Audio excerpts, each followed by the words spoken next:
স্বাগতম ডার্ক গল্প বীজে চ্যানেলে। এখানে আমরা বলি এমন কিছু ভৌতিক গল্প যেগুলো আপনার শির দ্বারা কাঁপিয়ে দেবে। আজকের গল্পটা বিশেষ, শেষ পর্যন্ত শুনতে ভুলবেন না, কারণ প্রতিটি মুহূর্তে লুকিয়ে আছে ভয় আর রহস্য।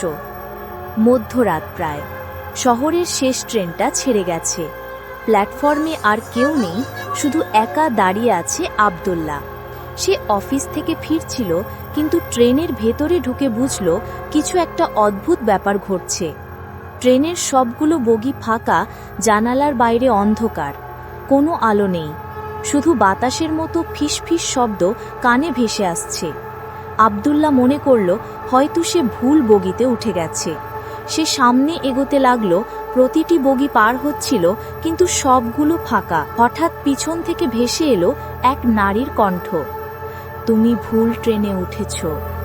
আব্দুল্লাহ থেমে গেল, পিছনে তাকালো, কেউ নেই। কণ্ঠটা যেন চারদিক থেকে আসছিল। সে তাড়াহুড়ো করে পরের বগিতে ঢুকল। এবার দেখল জানালার কাছে তার নিজের প্রতিবিম্ব, কিন্তু সেই প্রতিবিম্ব হাসছে। তার মুখ গম্ভীর, কিন্তু কাচে প্রতিফলিত মুখটা রক্তমাখা দাঁত বের করে তাকিয়ে আছে। আব্দুল্লাহ আতঙ্কে পেছনে সরে গেল, আর তখনই ট্রেন হঠাৎ থেমে গেল এক অজানা স্টেশনে। স্টেশনের নাম ফলকে লেখা শেষ গন্তব্য। চারপাশে অন্ধকার, শুধু কালো ছায়াগুলো এগিয়ে আসছে।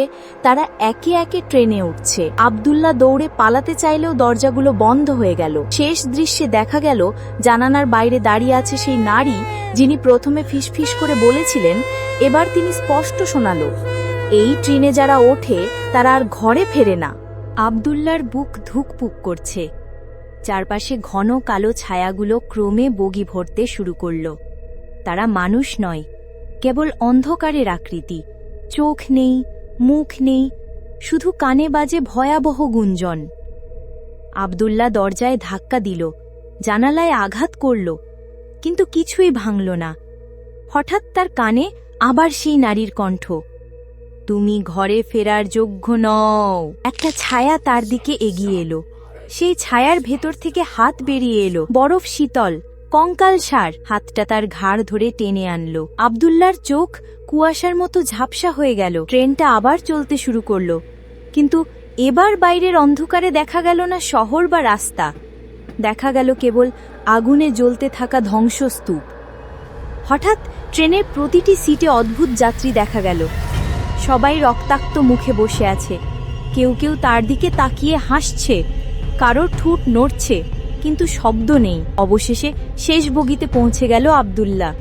সেখানে বসেছিল সেই নারী, লম্বা চুল, ফ্যাকাশে মুখ, চোখ জলজল করছে। তিনি শান্ত স্বরে বললেন, এটাই শেষ গন্তব্য, তুমি এখন আমাদের একজন। আব্দুল্লাহর প্রতিবিম্ব এবার ভাঙা কাঁচ থেকে বেরিয়ে এলো, তার সঙ্গে মিশে গেল, আর আব্দুল্লাহর মুখে ফুটে উঠল সেই রক্তাক্ত হাসি। ট্রেনটা অন্ধকারে মিলিয়ে গেল। শহরের কেউ আর তাকে খুঁজে পেল না। এটাই ছিল আজকের গল্প। যদি ভালো লেগে থাকে তবে অবশ্যই লাইক, কমেন্ট আর সাবস্ক্রাইব করে আমাদের সাথে থাকুন। সামনে আরও ভৌতিক গল্প আসছে, যা আপনার রাতের ঘুম কেড়ে নেবে। আবার দেখা হবে পরের গল্পে।